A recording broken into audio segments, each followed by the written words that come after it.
Dorkening and all affiliated shows are not intended for anyone under the age of 18. The following may contain discussions or scenes that have adult situations, graphic violence, nudity, strong sexual content, and graphic language. This show is intended for mature audiences only. Viewer discretion is advised. Everyone thinks because you're a zombie, you don't know good coffee. Well, they're wrong. We have very active lifestyles. It's not all wandering the countryside aimlessly or scaring passing motorists. And we all love a good cup of joe. And there's only one brew that gets my seal of approval. Deadly Grounds coffee is my guilty pleasure. Bold, robust, delicious. It's coffee that can wake the dead. With over a dozen different roasts and flavors, Deadly Grounds can satisfy the most finicky of coffee addicts. The aroma is so intoxicating. It brings all of my neighbors out of the woodwork. Deadly Grounds coffee. Coffee to die for and zombie approved. It's good to get a little deadly.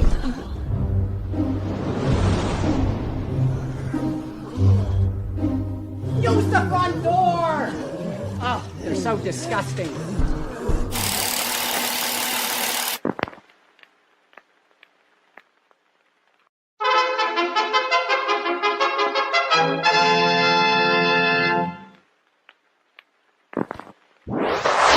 Persons under 18 will not be admitted.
What's happening, everybody? Welcome to another kick-ass episode of Still Toking with. Yeah, you already know who I am.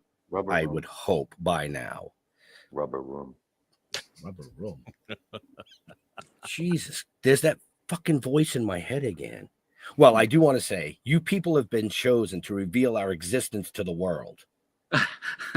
Okay? I want to say that. But I also want to say, Aaron, go brag. What the fuck is that? It's Irish for you're fucked. So if you know what I'm talking about, I'll catch you on the flip side. And with that, the flashy man himself, Mr. Jeffrey Mark. Well, hello, cats and kittens. Well, I'm excited because our wonderful guest for this hour has already showed me his muscular, hairy chest. So I'm good to go. He just got up and walked off screen. Oh, my milkshakes do not bring the boys to the yard. So, having gotten my laugh, let me introduce my wonderful friend, Jeff Homer. Hey, it's Wednesday. Next week, it won't be Wednesday. Next week, it's going to be Tuesday. Tuesday and Friday. And Friday. Tuesday and not at 7 o'clock. What the fuck are you doing to me? Well, because you did that. Nope. Stop. I gotta go. Nope. Back to me because you brought it up. So, like Jeff said, next week, Tuesday at 8:30, we're going live. Friday at 8 p.m., we're going live. The reason for it is we're kicking off a 4-show series to help promote the 50th anniversary of Little House on the Prairie. Wow. So we will have multiple guests from the show coming on over the next 3 weeks, 4 shows. Just pay attention. I mean, it's that simple. Just pay attention. Go ahead. Where was I before I was? I so fucking rudely don't know. Interrupted.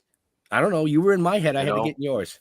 But yeah, no, I want to talk to this guy because, I mean, I don't know how I missed this movie years and years ago. I really don't. But I watched it this weekend. It was killer, man. Kick ass. Good job. I apologize for just seeing it. Well, now you got to watch the second one. Now I got to see the second one. But let's bring this dude right in, Mr. Troy Duffy. Gentlemen, Nice. okay. Yes. I knew you had a big Yes. gun. Yeah, I got all the guns. My gun guy Charlie Taylor made all the rubber replicas for us so that we didn't shoot the DP and kill him. Right. We were rehearsing. Boo. So he gave them all to me. Got them hanging all around the house. Everybody that comes in here, they're like, "What?" Right. Nice. Well, that's a way to start the show, folks. In case you didn't catch the one-liners that I threw at the beginning. Nice one. You've been living under a fucking rock. But Well, yeah, evidently Jeff has. You just saw it last week. How the hell did you? You're a Massachusetts guy. Yeah, I don't know how I missed that movie. I really don't. I'm ashamed. I'm ashamed. Oh. well, in his defense, in Jeff's defense, he is a super Tubi I'm a horror B freak. buff. Oh yeah. So when we were chatting after the show last week, I'm like, "Oh, dude, I'm so excited to chat with this guest next week." And he's like, "Who is he?" And I'm like, "Troy Duffy." And he's like, "Okay." I'm like, "Dude, he wrote and fucking directed the Boondock Saints. I mean, we live south of Boston. Like, we're from the area." Yeah, you How know what? This reminds me of the story. Like, nobody really knows what I look like. So sometimes my ex-wife now, but while we were married, we'd say be in line at TSA, this close to missing our flight, and she'd be like, "Just tell them who you are," right? And I'd go, "Have you ever seen Boondock Saints?" "No." "All right, fuck it." Never really got, Thank God, because you would have gotten frisked. I do want to say that one of my favorite things about that movie was the fact that it did not have that cheesy, fucked up Boston accent in it. Yeah. You know what? There was see if we can get together on this. When they try a Boston accent, unless they can really nail it, don't do it. No, Because don't. All Bostonians can see that. The New York accent, that's a little bit easier. People can kind of do the sort of Goomba New York thing if they want to, but the Boston accent's so specific. Like I don't know. You guys see what was it? Something River, Mystic River. See Mystic Yes. River, Sean Penn? Larry Fishburne, tried one for the first half of the movie and then just stopped. Yeah, he just let it go. Because everybody was probably going, "Dude, no. First of all, no. Second of all, no." No. All Bostonians get pissed off when you do that, so you better be able to hit it right. But Well,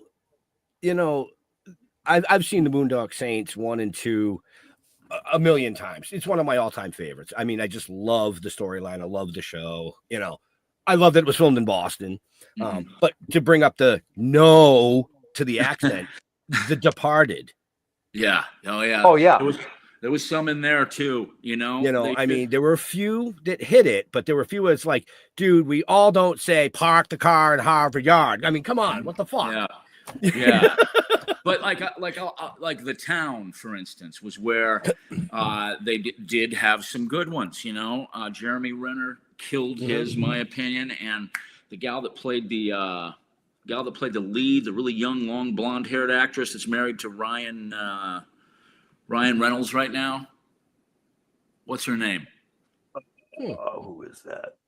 Jeffrey Mark, you should know this. What's her name? I should know this. I'm She staring didn't make at an him. impression, apparently. Right? She did on me. She was excellent in the role, and her accent was spot on. I couldn't believe it. You know. But Yeah, anyway, we- the show's not about them. No, but I always tell people you want to do a really, really good Boston accent. Go look at Peggy Cass on any episode of To Tell the Truth from back in the day. Yep. She is pure Boston.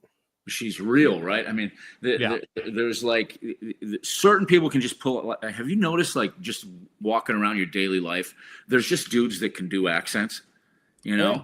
the whole Blake idea that Blake Lively.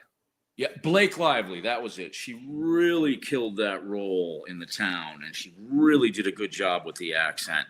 You know, I guess that was back before all this Hollywood crap took a hold of her. But there are some that can pull it off. You know, it's just that most can't.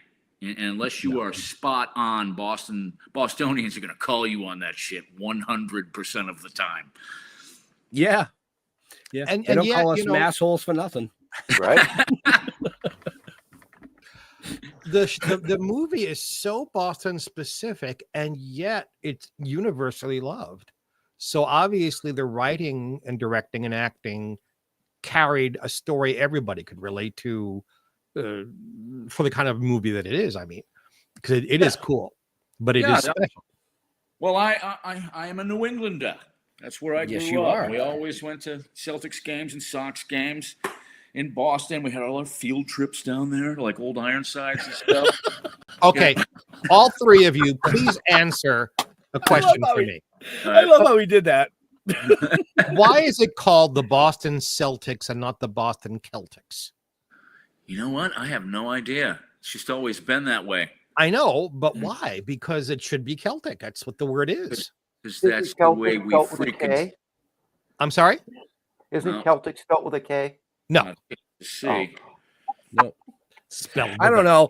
I You- mean, it's the Boston Celtics. You call it Celtics, and it's a fucking. It's got the Irish fucking logo. Yeah, mean, well, Jeffrey That Mark just tells you how fucked up Boston is. Okay. Jeffrey Mark just had a gotcha moment on all three of us. It's called the fucking Celtics because that's the way we want it. All right? How it is. You Yes, freaking sir. hat on. Right. Yeah. Who Like I told said you? earlier, it's Irish for you're fucked. Yeah. I think that's probably out of both movies one of my favorite one-liners. Yeah, You know. it was funny. It's funny. Like after Boondock, that's kind of the giving people nicknames and having like one-liner things you burn your friends with. That was like just a New Englander thing I grew up with. So I wanted to kind of stock the movie up with it, and it was really funny because afterwards, you know, fans use those little terms in regular conversation. I can't tell you how many times, you know, I've been in bars and stuff and restaurants, and I'll hear somebody, you know, where are you going? Nowhere. You know, even though the smaller stuff. Right. But the height of it came, dude. Check this story out. Rocco comes back from speaking at a college, like film school, and the college newspaper guy did a terrible review of Boondock. You know, we're bad with reviewers, but big with the fans. So they just smeared the movie. And the next day, there's another story in the college newspaper about this. It's called "Don't Ever Insult Boondock Saints in Public." And it's a story about how the reviewer was recognized at the bar the next night, and a couple fans came up, started questioning him. He started sticking up for himself, and he ended up surrounded by about 20 people, and they all pointed their fingers at him and recited the prayer in unison, the Brothers' Prayer of Execution. Fucking love it. Oh, God, I would have given anything to have that on tape, you know? It's like the fans defend the freaking brand. It's crazy. Well, it is, you know, and when somebody grabs a hold of something such as Boondock Saints, you know, because Jeffrey Mark asked, you know, why is it so universally loved? It was filmed in Boston, but its origins are Irish. So, you know, it's just, and of course you have the Russian mob, you have the Italian mob. So it just plays on everything. Yeah, I was DEI before DEI was cool. Because I had one of my lead characters was gay. I was also LGBTQ before that was cool too. By the way, it's strange. I got thanked by so many by so many gay men for it, because a lot of the roles before that were just like very stereotypical stuff. But Yeah. you know, Willem's portrayal of this crazy brilliant FBI agent was just pretty damn commanding. So, you know, we really kind of, you know, I was trying to be inclusive, gentlemen. It is greatly appreciated, sir. Right. And he pulled off that role fucking amazingly. Oh wow, amazingly. Dude, he killed it. But at some point, I mean, with guys like him, he's such a pro and he's such a vet, right? But he hasn't lost that childish thing. I mean, half the time it was like me and him playing in a sandbox, like kids building a castle together. You know, like the way I built the Russian suite where they came through the ceiling was a build, right? And I was really specific about it. I wanted this kind of sunken living room couch with a really big one with a ledge around it. And Willem just came on set and started walking on top of it, which wasn't the scene. He was just like, you know, checking stuff out. And we started rehearsing, and I was like, you know, you should dance. And he's like, what? That's totally inappropriate. I'm like, yeah. so yeah, we just kind of put that together and didn't really tell anybody. We blew the first take because everybody started laughing. He kind of left it in this place where, like, you know, it kind of makes me feel like river dancing. We kind of made up stuff, right there on set, and kind of ad-libs. So he's like, kind of makes me feel like river dancing. And like the whole crew and the camera guys were waiting, like, he's not going to actually. And then he starts doing it, you know, and everybody busted up laughing. I was like, all right, that's happening now. We just made an ad-lib change on the fly. Let's go. Let's get it again. Right. Well, I think you said a good sentence. Any good actor, if you're doing anything that's got any kind of comedy in it at all, yeah, there's like 3/4 of your brain has to be the lines, the direction, hitting your mark, and making your character and the backstory and all the stuff professionals have to do. But then 1/3 of your brain has to come to play. Yeah. And if you don't come to play, there's something missing. That's a good way to put it. I almost call it keeping a hold of your inner child. Oh, sure. You know, and not forgetting that this is fun. You know, we're all making a film.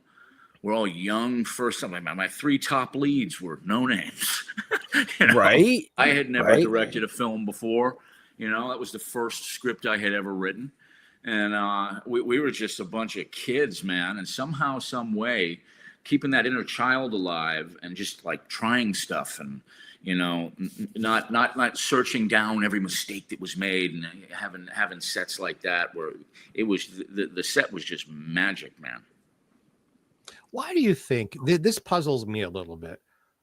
Usually when movies don't get very good reviews and box office isn't what you hope it would be, movies go away, and you hope in the old days that, you know, 11 o'clock at night, some TV station will show your old film. Your film did okay, but it wasn't this huge hit. And it went to home video, and what, 50 million, 60 million? How much money did you make?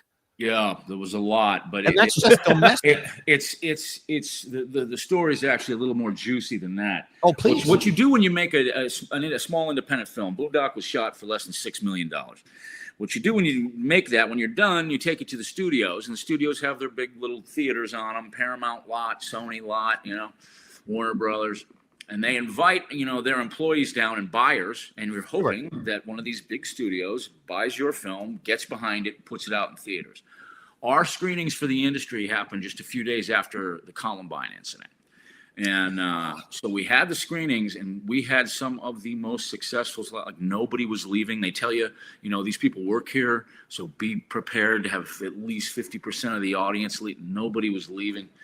And the audience response, I'm standing in the back and watching, it's off the fucking chain, right? So I'm like, all right, we got a hit here.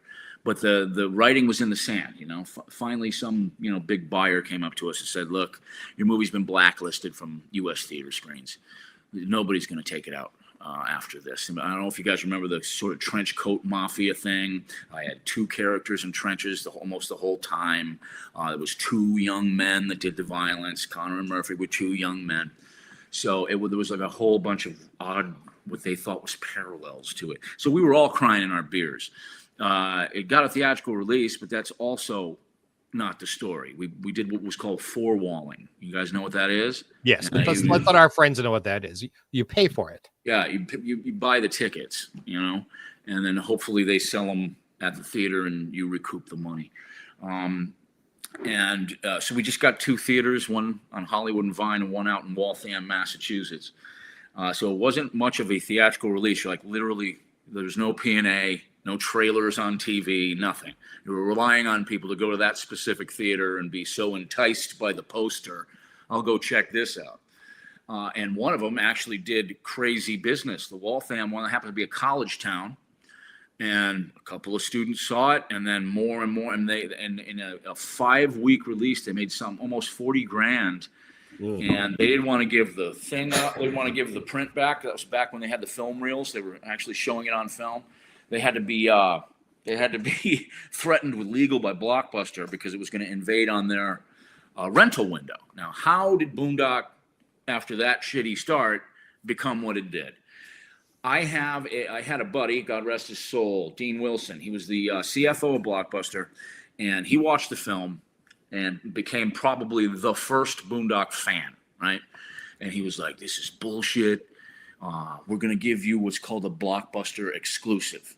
Now, what a Blockbuster exclusive is they release it in their stores, about 7,000 to 8,000 stores at the time, like a big movie. Instead of like the usual small indies had like maybe 2 copies a store, they were between 60 and 120, depending on the size of the Blockbuster.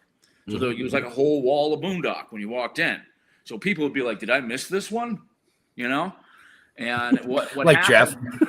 Jeff? Yeah. Well, I never went to Blockbuster. Didn't go to Blockbuster either, huh? Do you No. do anything, Jeff? Huh? You do anything normal?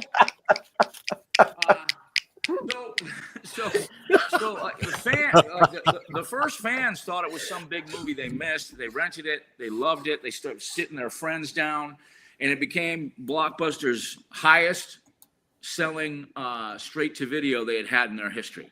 And my buddy Dean from Blockbuster called me up and he was like, "You're not going to fucking believe this. It's like outselling movies with 10, 15 times the budget. It's our biggest seller." So we did very, very well that way. Once it touched the actual public and there was at least some type of distribution where kids could see it, those first ones, it just broke off. And the once they found out it wasn't in theaters, the first fans were like, "Finally, Hollywood makes a good one. You fuckers don't even put it in theaters." So my first fans were completely loyal because they felt like they found that diamond in the rough, right? Yet super pissed. It's like, you guys fucking really don't know, do you? And then over the years, why Boondock has become like this cult classic is because brother to brother, sister to sister, friend to friend, they sit them down. You're watching this movie, and a new fan is created, and he does the same thing. And there's something really cool about showing somebody Boondock for the first time that has no clue. Well, Jeff, we're giving you a lot of shit tonight, but you saw it, right? I mean, you had to kind of for this, I guess, but I mean, your reaction, right? I mean, at the end of the day, it's phenomenal. Yeah, absolutely. And I will attest to your story because I found it all these years ago going to my local Blockbuster. And, all these Blockbusters, and Blockbuster, for those of you who don't know what we're talking about, once upon a time, you could go to a store and rent a VHS copy. Yeah. All right, now they're going to ask you what a VHS is. Look it up. Google VHS if you don't know what that is. Why the fuck are you watching this show if you don't know that much? But I went to my local block, and there was always some guy there who hadn't washed his hair in about a week, who was he lived in the store behind the counter, and I was taking out some films to watch, and he had on the counter a little display of the film, and I said, "What's that? I've never heard of it. I've been in the show business since I'm 15 years old. Yeah. I know what's coming out." And I said, "I never heard of that." He says, "You gotta watch it, dude." I don't know how stoned he was. "You're gonna watch it, dude. Here, take it." Do you know what? That's how I became aware of it. I never went to number 2 because there's a second film. In Yeah, the yeah, series. Oh yeah, you Yeah. got to see number But- 2. The Mexican is crazy. Yeah, But- I've heard your story, Jeff, so many times, and the real, if you even drive a little deeper on that, because you just kind of reminded me of something. Almost all those blockbusters have the employee picks. yeah. They have the little shelf of just probably 3 to 5 movies of the employee favorites.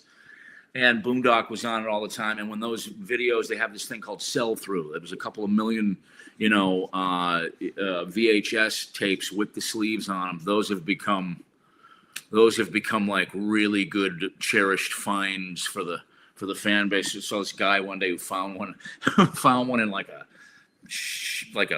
at a tag sale. Mhm. He got it for 50 cents. Look at this. You could probably sell them for like $150. Well, Oh yeah, yeah. So, we've killed like 25 minutes just shooting the shit here. But I want to bring up the newest thing you have coming out, which is a novel. Yes. The Boondock Saints, Blood Origin, Volume 1. Tell us a little bit about that. Well, I basically wrote my first book, just like I wrote my first script. I've been a reader my whole life. I'm always reading something. I was very intimidated at the thought of writing a book because that's where you kind of, jump on the porch with the big dogs. Like if you're going to say you're an author and a novelist, that's very different than I write scripts. No, regular people don't read scripts, but they do books. And I know the ones that changed my life from when I was a young man all the way to now. So I've worshipped the greats. We stand on their shoulders in terms of the writing world and the book world. And it was an intimidating process, but then I just decided, it was the time. And I wrote the first line, which is, "Talk, you little shite." And then it just came out like a waterfall, just never ended. And I wrote a book about double the size of a normal crime thriller and did the audio book. I narrated it myself with my voice, which is, your regular audio books anywhere from 6 to 8 hours long. Mine's over almost 18 hours. Wow. Brand new Boondock stuff. So what I was able to do is just run around in my mind in the Boondock world and not have to deal with actors and producers and agents and lawyers and DPs and film. It was just me and a keyboard. And it felt like, I don't know, coming home. It was odd to me how scared of it I was, but I became obsessed. Went to bed every night thinking about it. Woke up every day dreaming, me thinking about the new cool things I was going to do. So what it is, guys, is basically what's called a requel. Does anybody know what a requel is? There's like 20 quels. Well, a requel is this. It is a story that starts out as an origin story and then comes up to the beginning of the story, say the movie with Boondock, it would be the brothers living in Boston, their best friend's Rocco. Yeah. But then it's set in present day, right? It imagines the brothers, boots on the ground, the U.S. today. And then the story is very different, right? There's sort of little iconic moments woven in there, almost like a Da Vinci Code that fans will pick up on. But regular readers that don't know anything about Boondock won't. So that's kind of like a secret code in there for them. But it's essentially a new story. And I thought all the cool stuff you can't do in a movie. Brothers don't just come here from foreign lands and just start killing bad guys, especially illegal immigrants. It would be cool. It'd be totally cool if they did. It'd be fucking cool as hell, but but like, these guys do, and there's a story there. It's like, how did they get into? What were the footsteps down that dark path into the shadowy world of vigilantism? Because there had to be dissension. Like, were they going to go do something like that? That's not just like, let's go have a beer and discuss it. Right, there's a lot of story there. And what happens? Like, what does a man feel like the first time he takes a life? Connor and Murphy are very serious about that. They don't shoot the guard, the guy that's got a wife and kid at home and is probably making minimum wage. They make damn sure you make their list and you need to be taken out of the gene pool. So they take it very seriously, the ritualization of the bodies, the kind of faith, the faith aspect of it. So, and what would that be?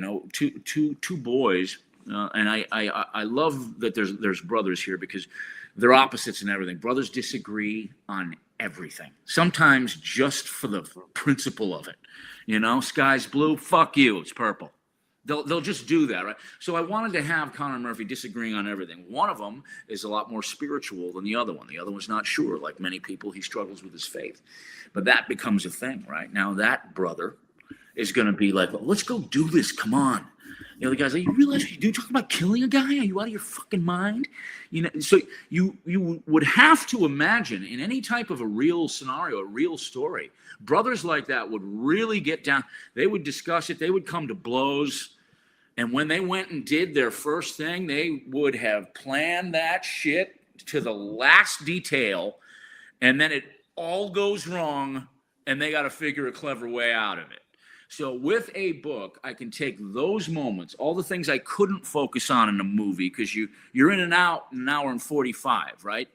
There's things you can't get into. Like one of the things I wanted to do with Rocco, for instance, he's basically a savant, genius mafia soldier, and none of the guys in the mafia know, right? In the book, that's the way he is. That's the way I always wanted to do him, but we didn't have that kind of time. So Rocco had to be that almost cardboard cutout of your best buddy in high school or college that was down for anything. He would jump in and punch the other guy, whether you were right or wrong, and ask questions later, right? We all have a friend like that would take a bullet for us, almost like a puppy dog. Like, this is what you guys are doing now? I'm in.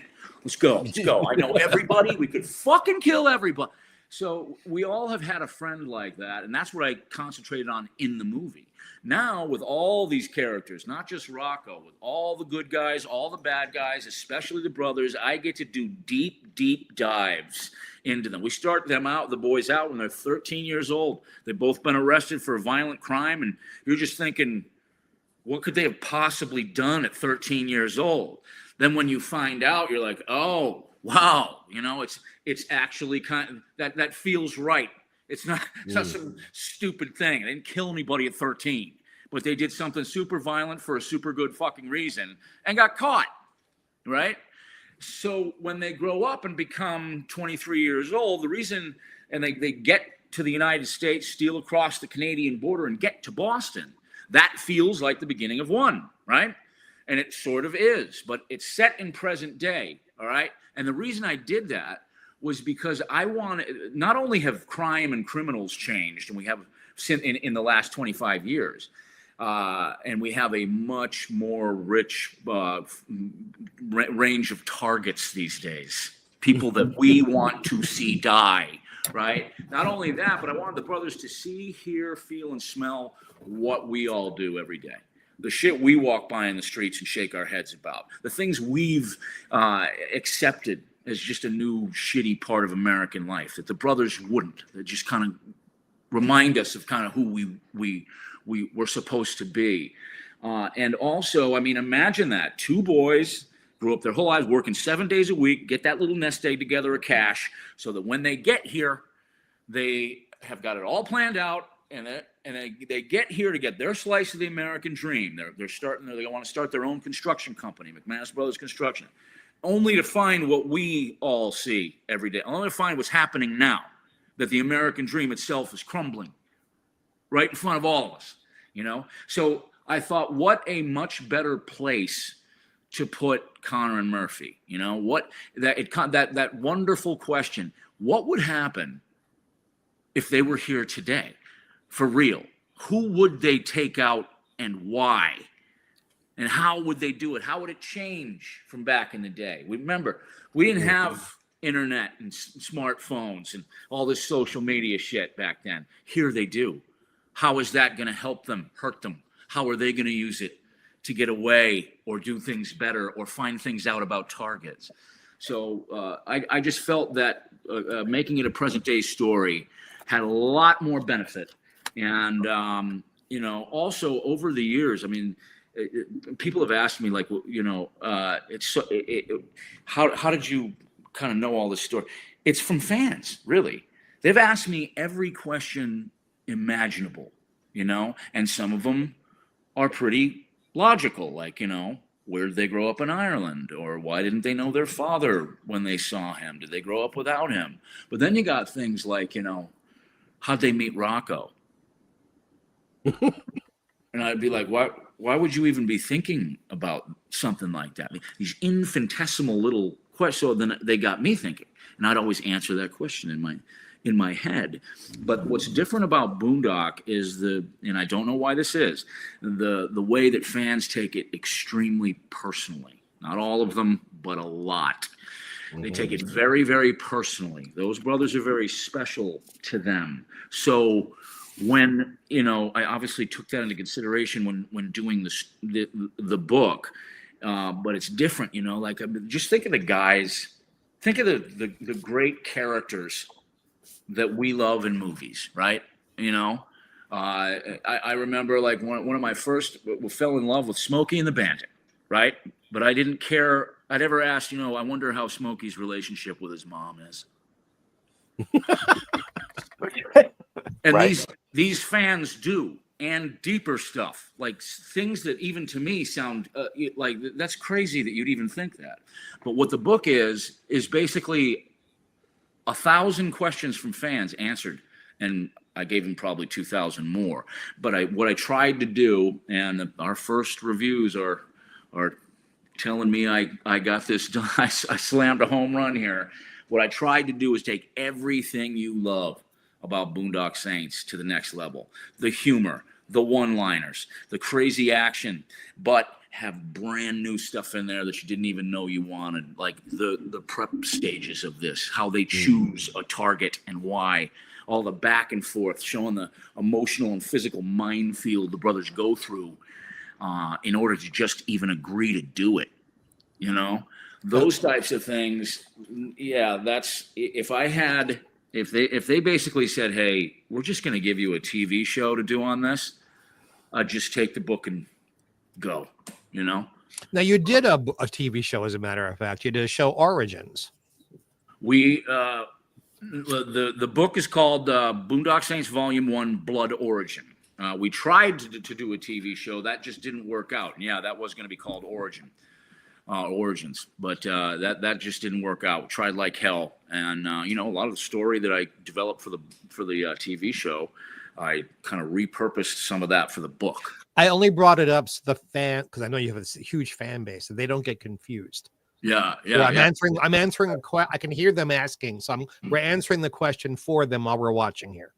Oh, so yeah, ESP tonight. Well, he's got his ESP on tonight. No, he's absolutely right. I mean, even in like reviews, they'll mention it. Wasn't there supposed to be a television show? I tried desperately to get it made, and a strange thing was this was about 2 years ago. I was staring down the gun barrels at two deals. That TV deal, finally out of the blue, comes at us with Universal Television, man. They were going to do the Boondock Saints television series, and I'm through the roof. And the other one was a deal for Boondock 3 that I was making with a company called Thunder Road. They're the guys that did John Wick and Sicario. They're basically the action independent action franchise kings. So I'm making both deals. We're literally negotiating, but I'm not telling the sides about each other. So by the time they both get ready to get signed, I'm thinking we can do both. This story takes place in present day. There's got to be two new young 20-something brothers, and the movies can just go live over there. And both sides said nope.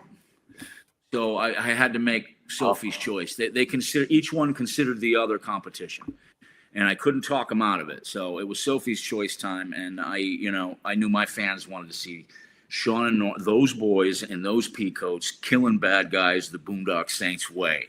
So I, grabbed my balls, bit my lower lip, and did the movie deal instead of the television deal, which I really, really wanted to do and had worked very hard on for a long time.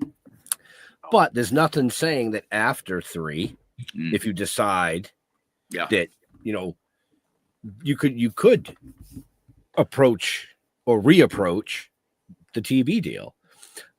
Before we go too much further, folks, I do want to say, if you're interested in anything we're talking about tonight, whether it be the movies or the books, because I'm sure there's going to be more.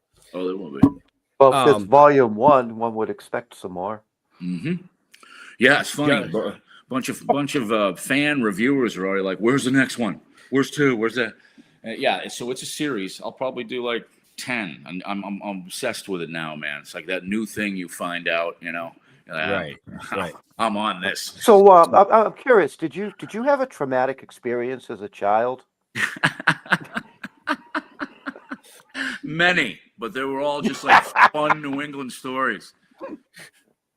Well, I'll ask a question completely off topic. Is that okay? Go ahead. Is it possible for you to tell an interesting story about Pauly Shore?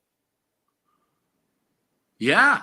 Pauly, here's an interesting story. We did Guest House. Me and my buddy Sam Macaroni. This was right during COVID. And Pauly was a friend, and we wanted to bring him back. He loved the script. It was basically about this guy that lives in a guest house, and new family buys the house, and they try to kick him out, and it goes, War of the Roses. And yeah, we had the #1 comedy in America when it came out, and nobody noticed. It was #1 on Netflix. Nobody was obviously allowed to go to theaters, but we held that for 2 weeks, and we had these really quiet parties. Like, yeah, we're #1. Nobody gives a shit. Nobody knew. Also, Pauly, he came over the house, and this one time, like, he lost his hat, right? He's like, where is it? And he was high, and he was looking around. And I remember turning, because I had this kind of outdoor kitchen, and I had this big, lobster pot. And he took the lid of the lobster pot and looked down in it for his hat. And I was like, why the fuck? I mean, if there's one place it's not, it's in a pot. You think he would have forgot you put it in there? But yeah, Pauly's funny and kind of can't get in word edgewise. It's funny as hell. I'm asking because, like every other stand-up who worked a while ago, I knew Mitzi and Sammy as parents, and just thought I'd give them a plug. Yeah, Pauly's stand-up is fantastic. And it's strange. I just got back from Skankfest in New Orleans, which is gathering a lot of the biggest comedians. I met some of my faves, man. I met Jeff Dye. I met Shane Gillis, Harlan Williams, man. They had this kind of back green room, and I like my comedy heroes were just filtering through, and I was like, hey! They're all Irish. That's interesting. Yeah, they were all Boondock fans, crazy enough. So what I was saying, folks, is just check the show notes up above or down below, depending on where you're watching or listening to us. All the links are there. Yeah, and just for anybody that buy the fucking book. Yeah, the book's available on Amazon and Audible. If you want to listen to 18 hours of my commanding voice. Troy, who's your publisher? This is self-published, and now a lot of fans are asking about the hard copy. Now, here's another fun story. We had sent, the book, which wasn't completed yet. We just sent like the first, say, 20 chapters. It ended up being 45 to a bunch of publishers, and we're just getting turned down everywhere. And I'm like, what the fuck is going on? Like any Boondock fan would be like, what? It's Boondock Saints. Published the book. And then I found out that wokeism has crept into the book business. They now have, and I'm not shitting you, they have sensitivity readers. And as soon as I heard that term, I was like, we're fucked. We are totally, there is nothing sensitive about Boondock Saints. In fact, the way we make our sausage is through political incorrectness, like a mother. So I'm not going to change that. So we just decided, let's. We were offered a publishing deal, and it was just kind of so bad, and unworthy. I felt of Boondock and these fans. I was like, no, let's just kind of do what we've always done, hardcore it, grab that ball, shoulder it, and go through the fucking wall. We do enough on enough ebooks on Amazon and audiobooks on Audible. We'll turn around and make some type of physical book deal with a publisher, but we got to show them the numbers first, which are coming and do the reviews. I am currently enjoying a 5.0 review out of 5. Right on. Couldn't believe it. That's Right. going to end, obviously, but now. But that was it's insane, and it was a love letter to the fans. But you don't have to know Boondock Saints to read it. It's crime thriller. The same people that like Connolly's Bosch novels, which I love, or Lee Child's Jack Reacher novels, which I love, could read this and totally understand everything that's going on. So it's for fans and newbies alike. It's just that fans will kind of get the Da Vinci Code I put in there. I could be subtle about this, but we talked before the show started, and you mentioned a phrase that you would like us to mention, and I'm not sure I understand what it is.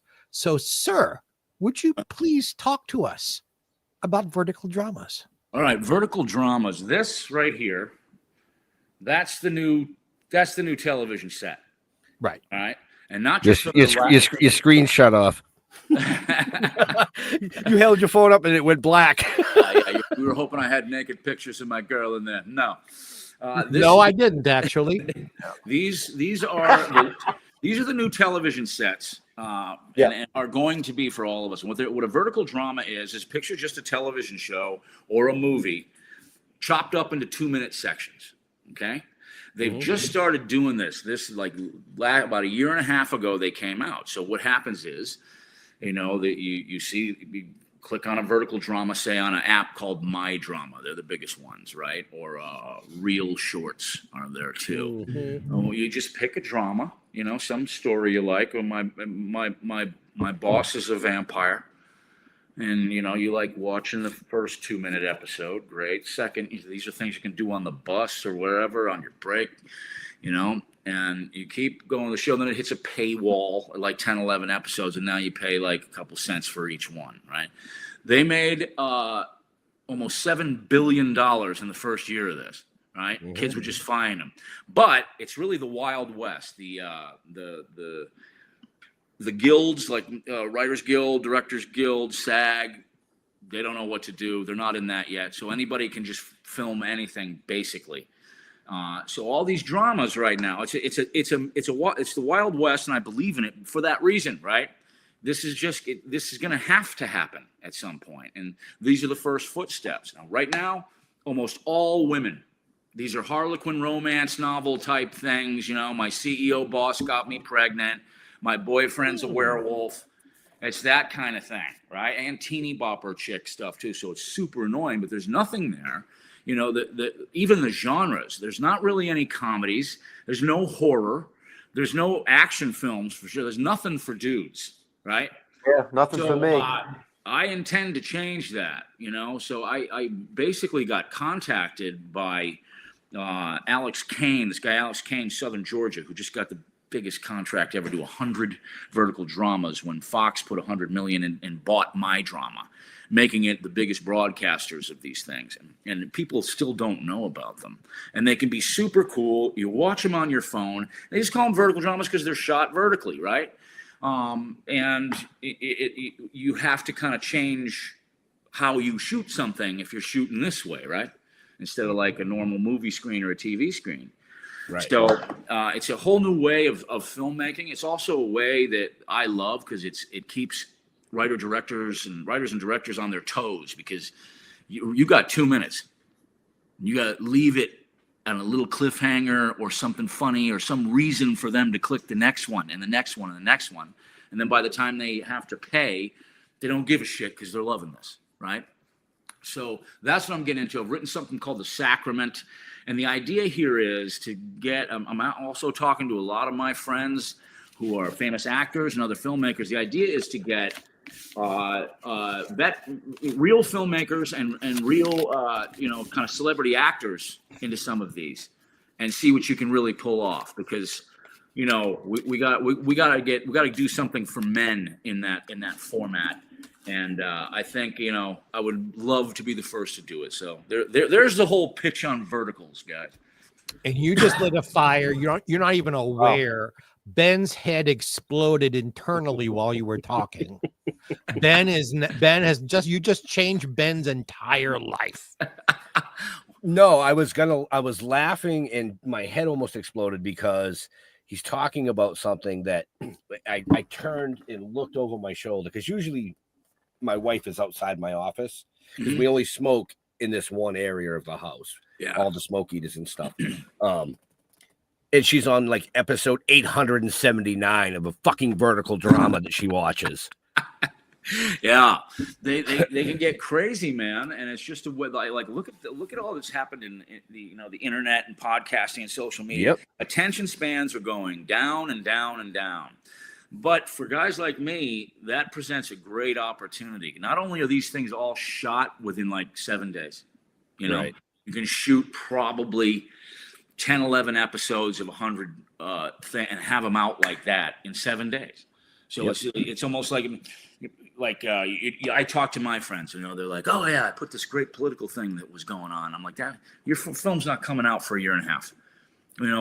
However contemporary, cool you think, nobody's thinking about that anymore. Right. Now it's like we can just do what's hot now, and it's coming out in 7 fucking days. So right. Can I play devil's advocate with you about that, Troy? Yeah. Go ahead. But I know a lot of people in the business living on the West Coast. There's 9 million people out there who are shooting films with their cameras, with their phones. Yeah.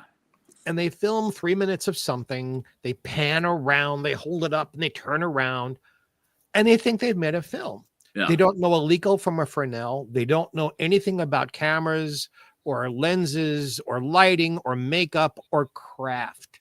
Isn't there a chance we're going to lose movie craft if everything goes that way?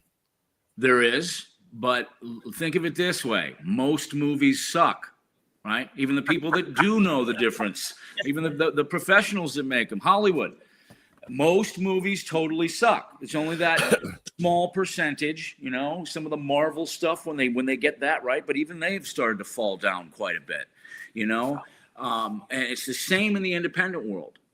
You're not when you talk about films like Pulp Fiction, Clerks, any Rodriguez stuff or Boondock Saints. When you do that, you're talking about the 1%, right? Oh yeah. The 99% suck.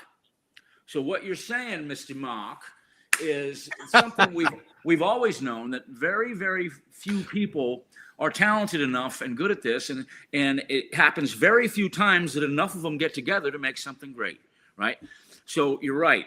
Almost all of those films suck, but you got to admit, every now and then you see one, you go, that kid with his stupid camera phone or the backup camera on his car made something really cool. I'm not saying you can't. I'm just concerned that if that becomes the focus, we're going to lose the craft, and then the next generation of young people won't have anything to learn from. Oh, I don't think you're going to lose the craft. I think the craft is evolving. That's all. Yeah, or giving us just another facet, another product, right? Right. I love going to the movies when I can.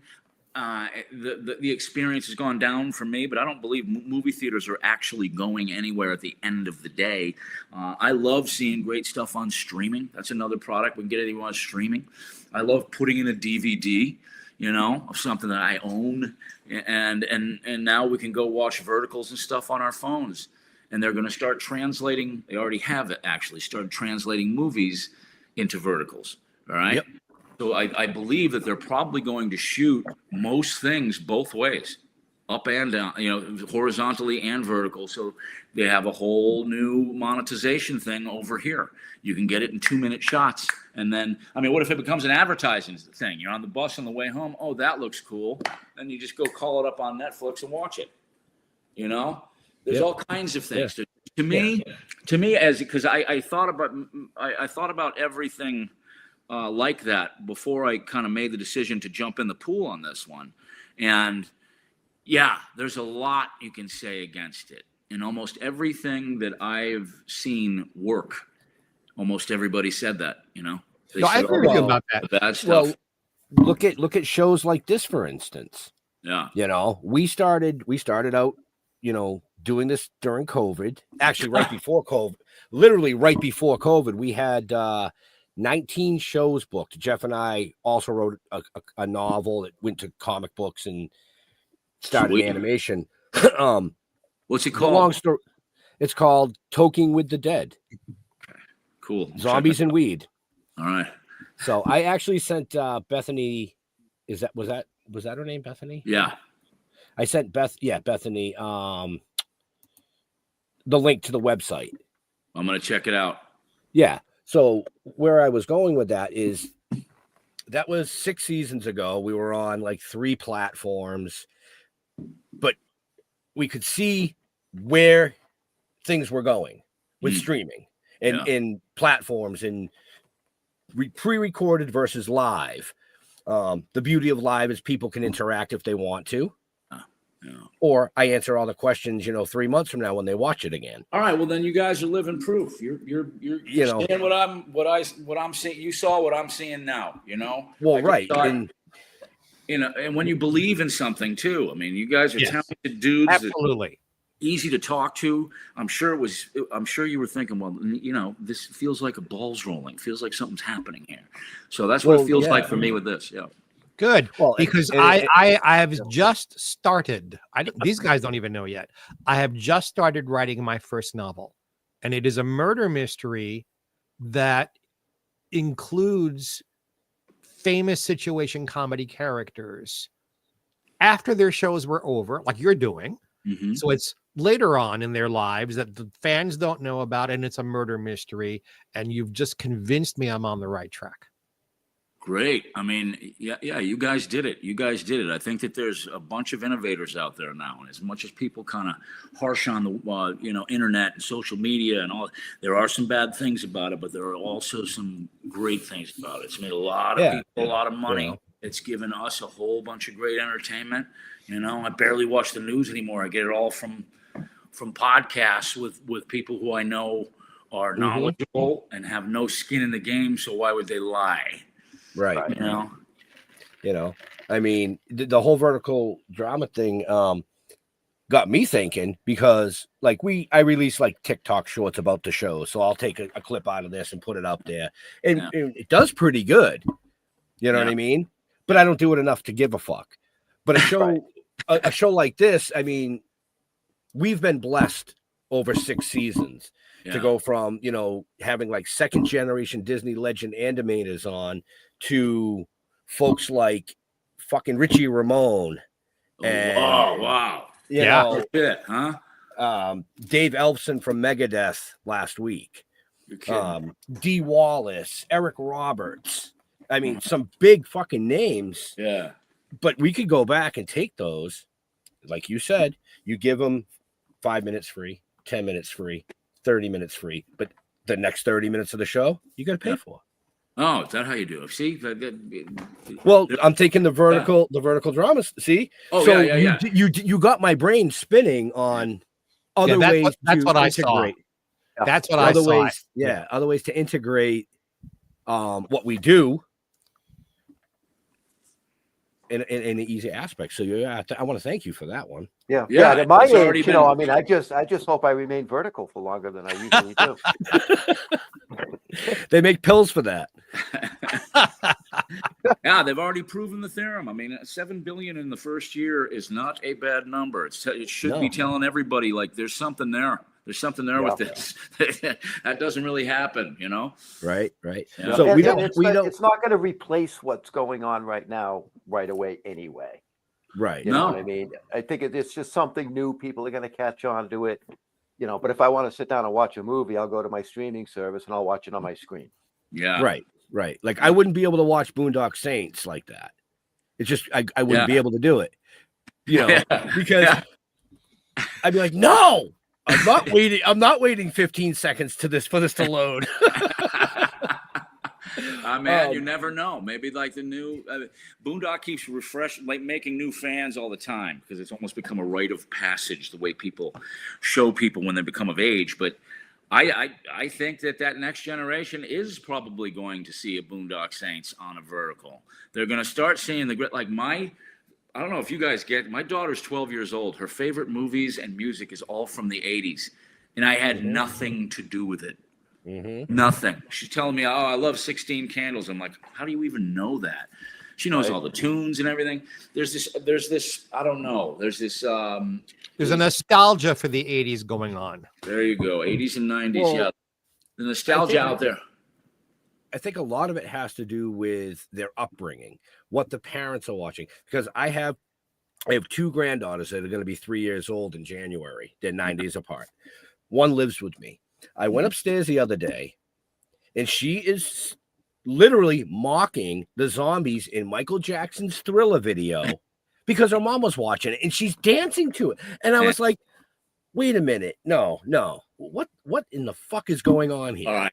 Can we just all say the quiet part out loud?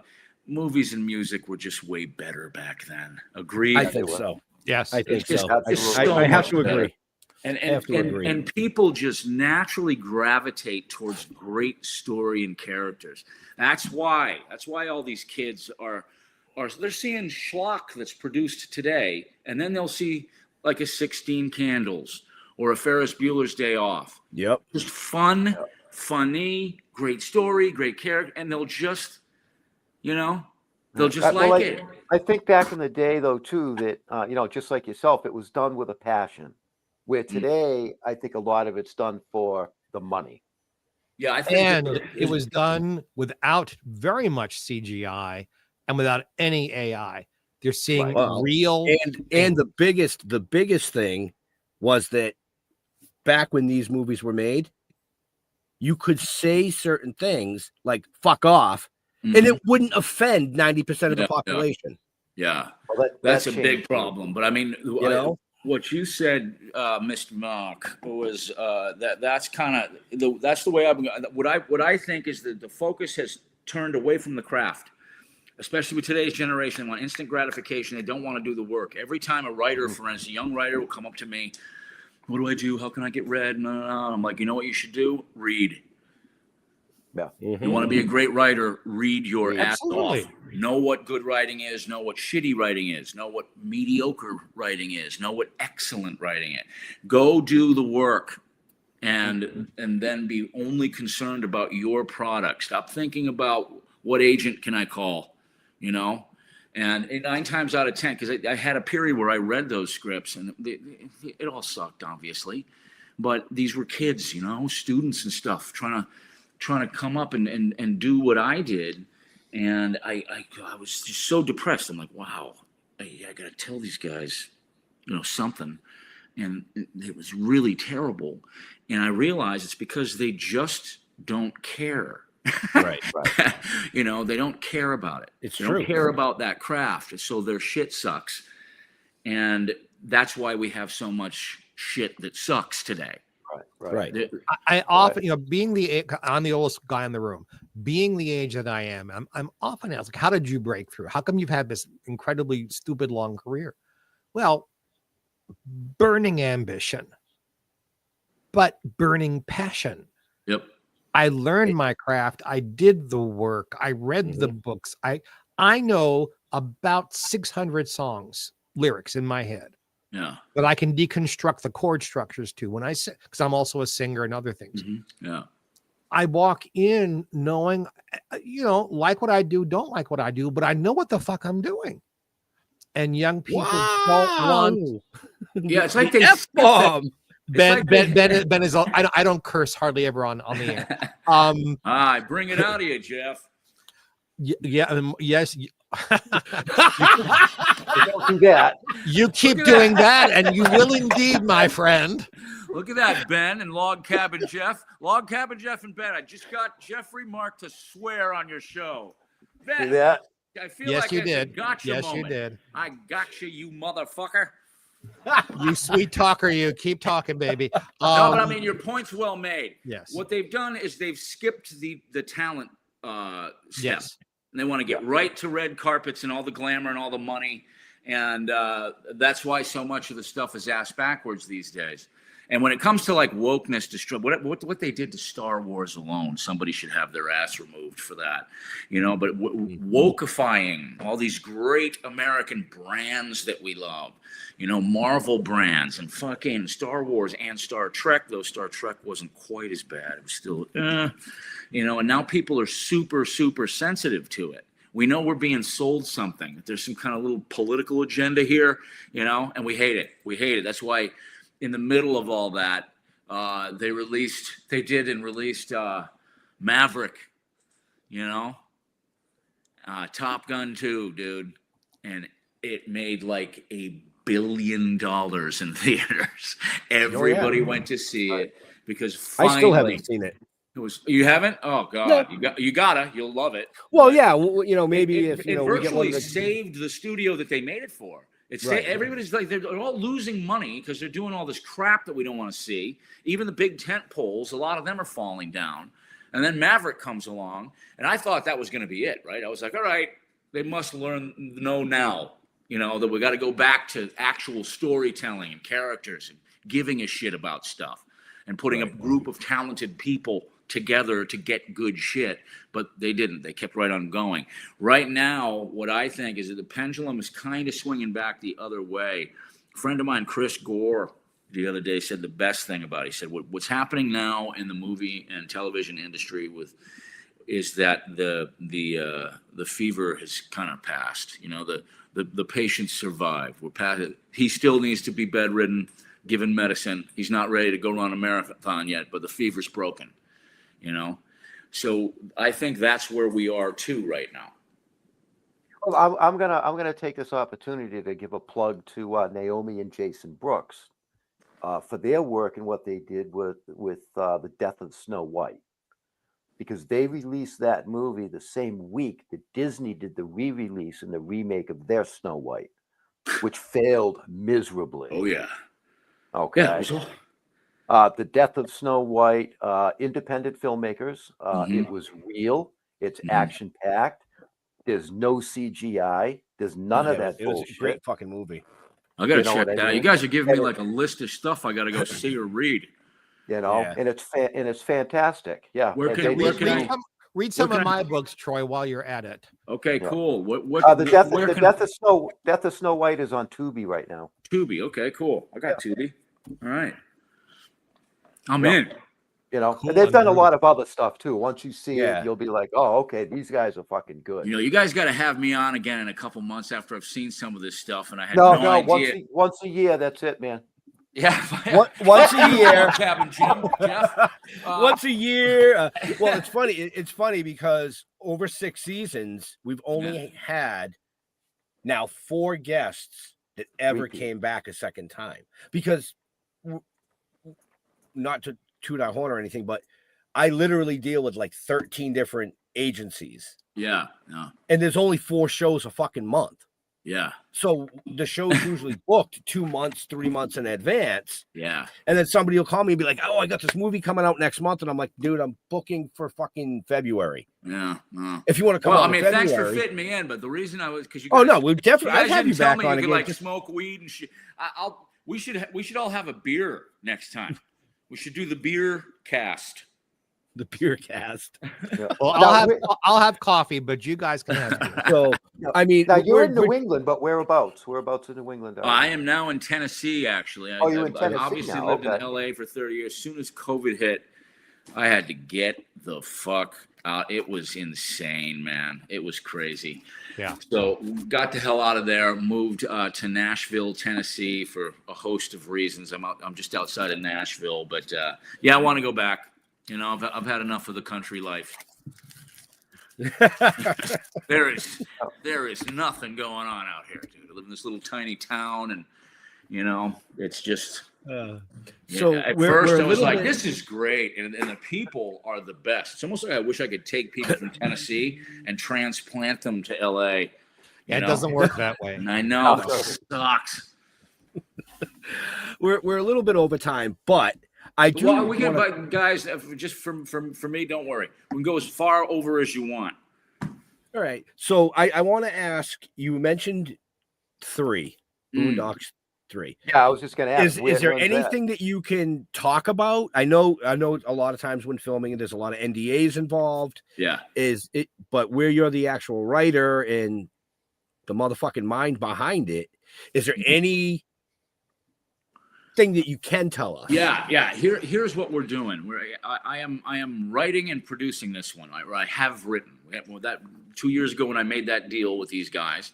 That was the deal. Now, what happened was Thunder Road seeks to elevate the franchise, right? They want to do a 3, 4, and 5 in kind of short order and really kind of take it up a notch towards that John Wick type thing, but in a Boondock way. So they're really good at that, so I had to kind of give up the director's chair, which that sucked, but I was like, okay, they've got the script, I'm producing. Norman's big whoopee shit now because of Walking Dead, and he needs to work with A-list directors, so I get it, right?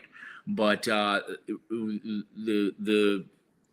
idea was that they were basically going to take some of the muscle and tissue from my script, because there's a bunch of story elements they want to keep in there. Bring in one of their kind of in-house writers and put their sauce on it so that they can do a 3, 4, and 5 in rapid succession. They really want to. They're real huge Boondock fans over there, and they really think they can kind of take it to the next level. So I love all that. And so what's happening now is they've got one of their guys working on it, and we should have a script here pretty soon that's kind of a DNA thing twisted together between my story and his, at least for this one. And they're looking at first or second quarter of 26 to start filming. That's what they're aiming for.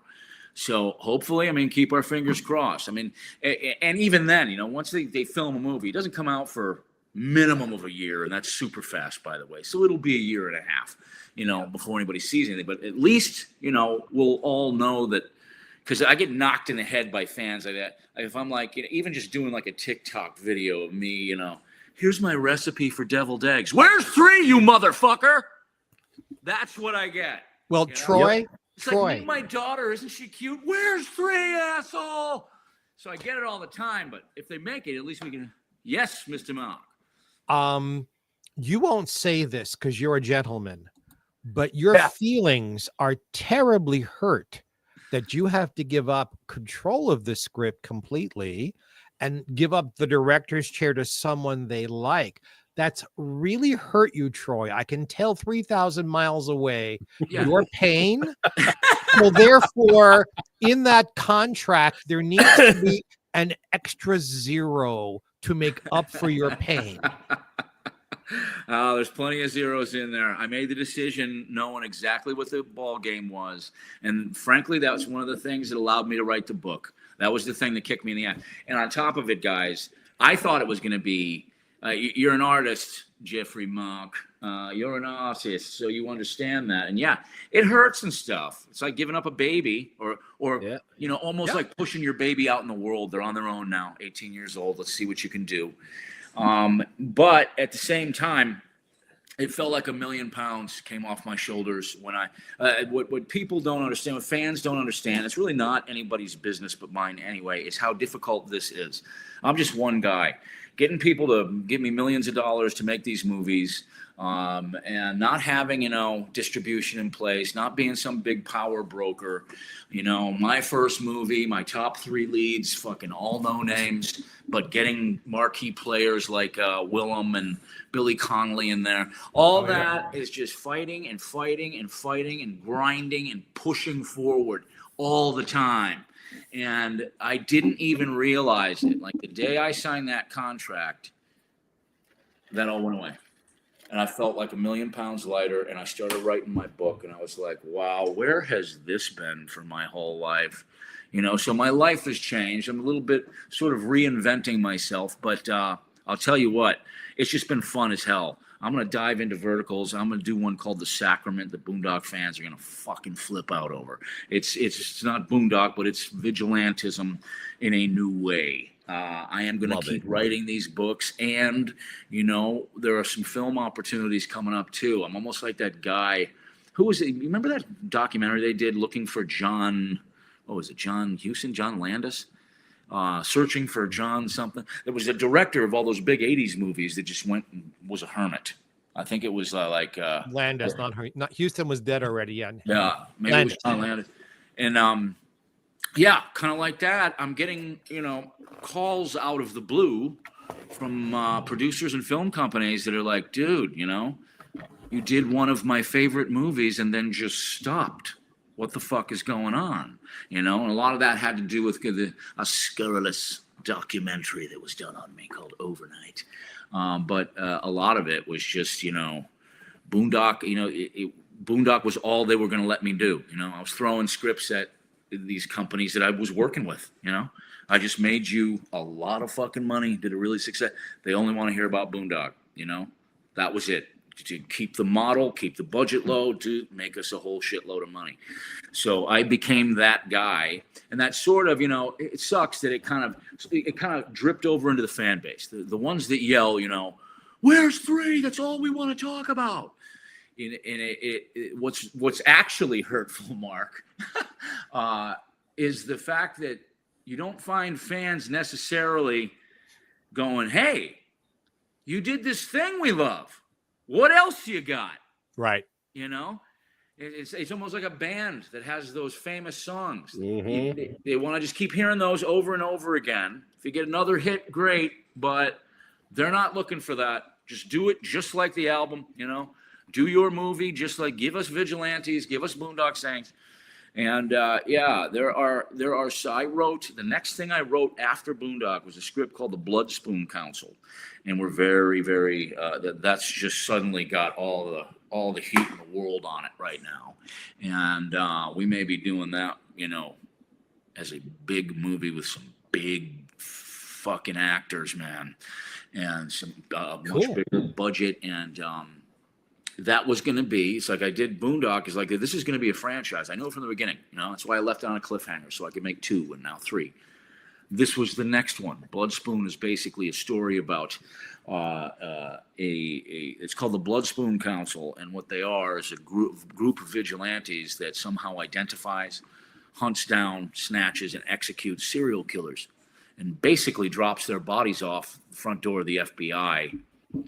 And so the FBI is going after them, but really what they're doing is going, how the fuck are they pulling this off? They basically have a master profiler that's way, way different than anybody else. And I can't fucking wait for this one. Yeah, Of well, course, if you made a film about hunting down snatches, that would also be very popular. hunting down what? Snatches. I'm just repeating your words, sir. But that's my type of So you're like a psychological thriller guy, huh? I fucking love that stuff. All right, well, let me hit you with a couple of little more aspects of the story. One of the things I like about it is it's basically a cat and mouse story, because what happens is you find out the profiler of the counselors is this slow gin, southern talking, Doc Holliday sounding man. This southern guy named John Declan. And he just happens to be what's called a 1%er in the profiling world. That, they know all the science and stuff and the psychology, but they seem to be magic. They can pick that one thing out, 10 things out, because they get into the guy's mind, and always when they catch them, they find that's why they're so successful. In the last 10 years, the FBI has caught maybe 3 serial killers, and they virtually had to walk in and turn themselves in, but the council has gotten 7 in 5 years. So what they do is they bring in another 1%er who's a young kid. So it's almost like a father and a son story. They're not related, obviously. He hates the FBI, doesn't want to work for them. They've tried to get him to, join their program and behavioral sciences, and he won't do it. So he's written some of the most, the best books, the tomes on profiling, and he goes through cases, and they basically take him down to a sub basement and tell him the secret. Look, there's this Blood Spoon Council is what they're calling themselves. And here's all the info. They've gotten 7 serial killers in the last 5 years, and the guy's blown away. He's like, "What are you talking about? That's impossible."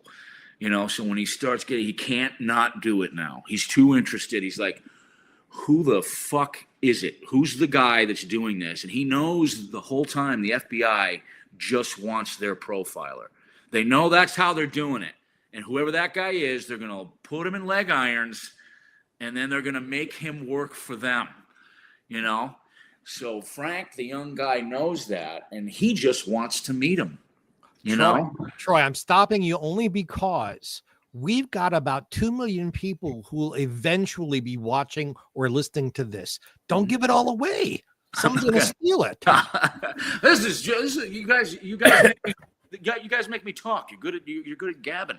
But what I love about it is, I mean, everybody loves serial killers, right? No spoilers from this point forward, Mr. Mark. But everybody loves serial killers, and one of the reasons we love them is the curiosity of it. We cannot believe that they could sexually be turned on by doing something like that, by murdering somebody. Right. And all the little tiny ridiculous. Like I did 2 years of investigation, even talked to some profilers before setting pen to paper on this. I just really, really wanted to know. I have the same curiosity. Why would a guy do that?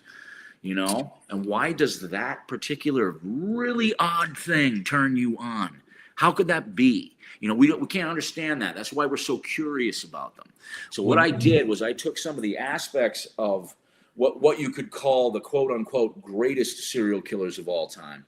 And that's what we're dealing with here. My spin on them, and you're going to see how the psychology of it all, how they catch them, how they're actually doing it. You know, it's When almost you like come- setting up an impossible thing. What I'm going to make you do in the first act is go, you're basically saying these guys have a new way of doing it. And now you're going to have to show us that, you know, which is a very difficult thing to do. Yes, but I sir. do it.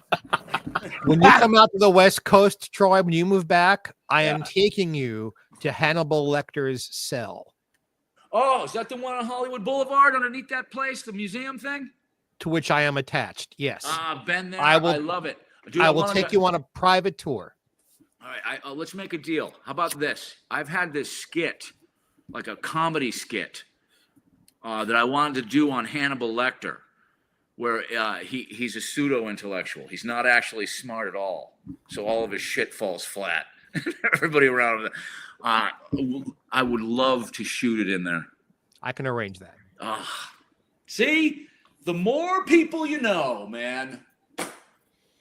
Well, you've been calling So- me Mr. Mark all afternoon and evening, so just for that respect, I will take you personally, and we'll. Make I don't think it was respect. I just don't think he wanted to be Jeffrey and Jeff. Yeah, yeah. You got two Jeffs on the show. All right, can You're I Mr. pretend Mark, it was and that's respect? Is that okay? Yes, you can. Thank Yeah, you. you From now can. on, you will forever be known as Mr. Mock and Log Cabin Jeff. Well, I like wood. Yeah. I mean, Oh, we live jeez. way out in the woods where nobody does anything or sees movies and shit. Hey, Jeff, you see this new thing they invented called a car? It's crazy. Oh, well, I haven't got around to it. I'm out in the hinterlands. Hey, I My spent a log lot cabin. of time in the woods of Maine. Yeah. I have an excuse. Yeah. Yeah. Were you churning butter the whole time? Huh? On your horse and fucking buggy? No, I'm not gonna develop my private life. All right. With that, folks, we are like a lot over time, and I know in the next 10 minutes, Mr. Holman, which is Jeff, I'm is gonna be get going, angry. fucking wrap this up. My dinner's done. And Mr. Mark is gonna say, hey, I took my fucking diuretic, guys. Come on, wrap it up. I gotta pee. My wife is cooking the pheasant I shot today with my musket.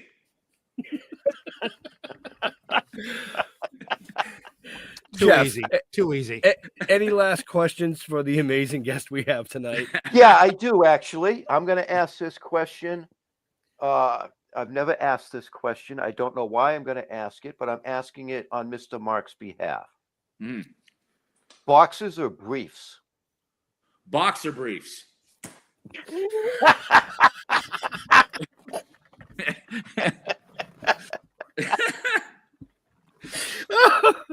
Oh, Mr. Okay, Mark. so- Nope, you're done. No. I'm just deciding between the 17 things that just popped into my mind. I bet. Like what color? Black, like every man. We don't like to, you guys all know what I'm talking about. Yeah, you got to stay away from those light colors, especially as you get older.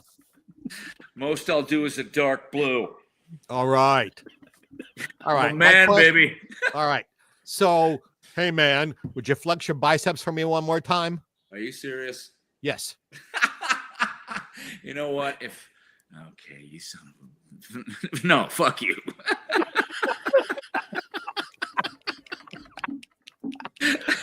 Oh, shit. That is your entrance fee for getting to Hannibal Lecter's cell.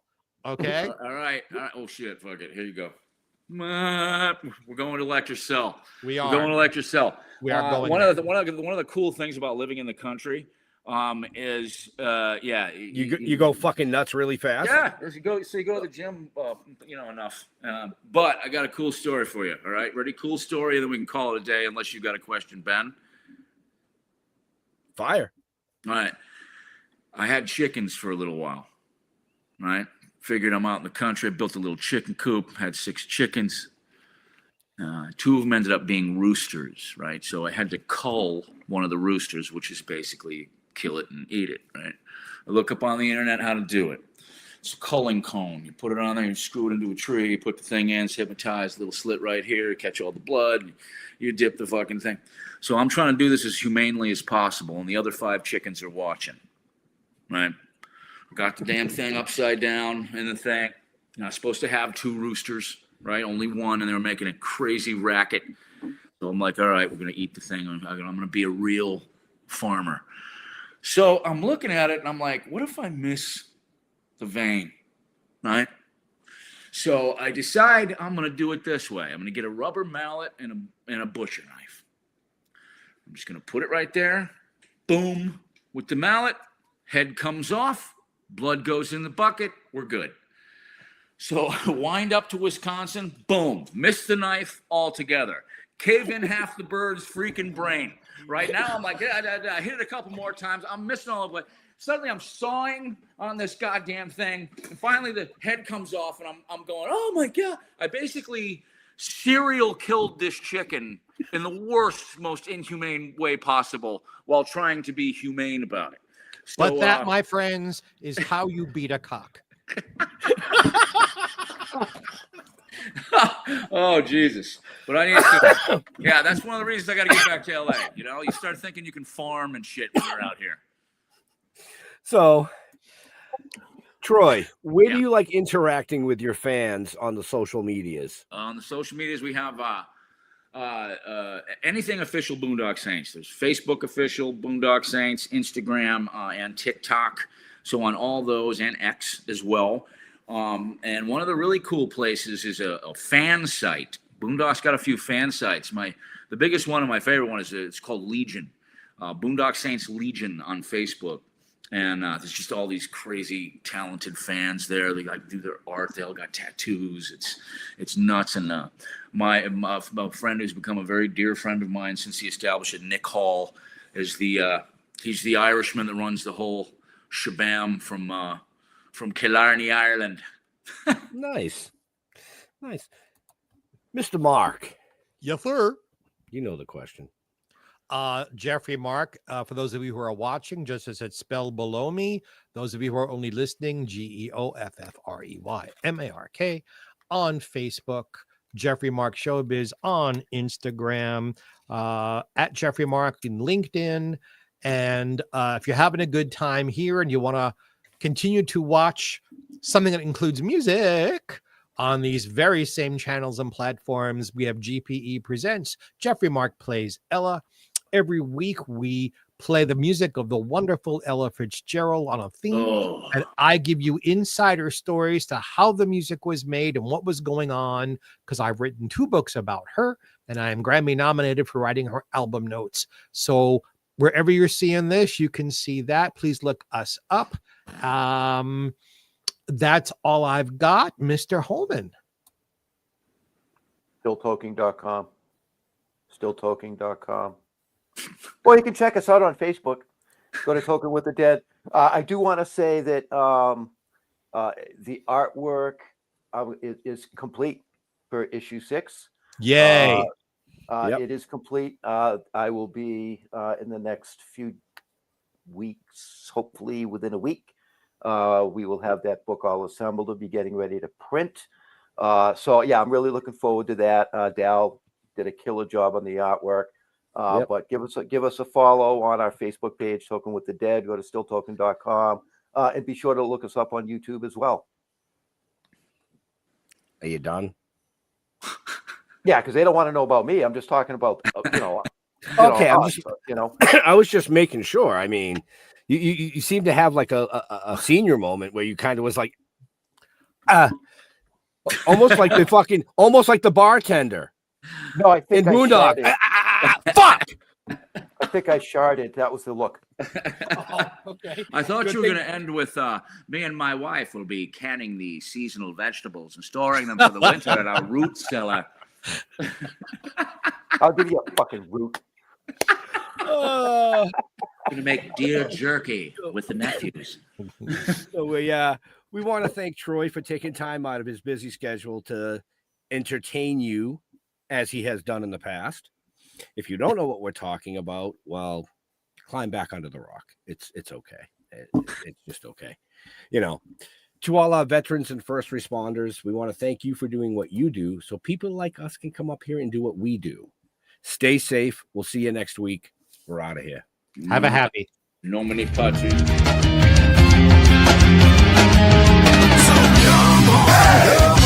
Step it off, break it down and lose it. Come on. Hold on. You started to do the prayer before I ended the stream. The stream is still live. Yeah. Do it again. Oh, you want the whole? I want you to do it Okay, again. ready? Yes. Yep. And shepherds we shall be for thee, my Lord, for thee power hath descended forth from thy hand, that our feet may swiftly carry out thy command. And so we shall flow a river forth to thee, and teeming with soul shall it ever be. In nomine Patri et Filii Spiritus Sancti. There you go, folks. See ya.